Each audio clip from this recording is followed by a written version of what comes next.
தைப்பூச விரதம் அன்றைக்கு பெண்கள் கடைபிடிக்க வேண்டிய முறைகள் பத்தி தெரியுமா?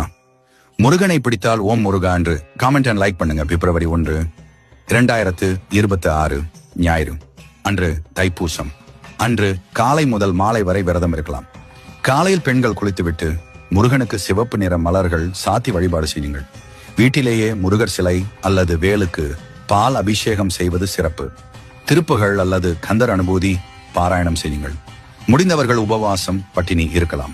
கர்ப்பிணிகள் மற்றும் பாலூட்டும் தாய்மார்கள் கண்டிப்பாக பட்டினி இருக்க வேண்டாம். பால், பழங்கள் அல்லது எளிய உணவு எடுத்துக்கொண்டு வழிபாடு செய்யலாம். மாலை 6 மணிக்கு மேல் பூச நட்சத்திரம் மற்றும் பௌர்ணமி இணையும் நேரத்தில் சர்க்கரை பொங்கல் அல்லது பால் நைவேத்தியம் செய்து விரதத்தை முடிக்கலாம். தைப்பூச நாளில் பசித்தோருக்கு அன்னதானம் செய்வது மிகவும் புண்ணியம். குறைந்தபட்சம் ஒருவருக்காவது உணவு வாங்கி கொடுக்கலாம். முடிந்தவர்கள் அருகில் உள்ள முருகன் கோவிலுக்கு சென்று முருகப்பெருமானை தரிசனம் செய்து வரலாம். தைப்பூசம் விரதம் இருந்தால் குழந்தை வரம், சுமங்கலி பாக்கியம் மற்றும் குடும்ப கஷ்டங்கள் நீங்கும். இது போன்ற நல்ல வீடியோக்களுக்கு புராண கதைகள் சேனலை மறக்காமல் சப்ஸ்கிரைப் பண்ணி வச்சுக்கொள்ளுங்க.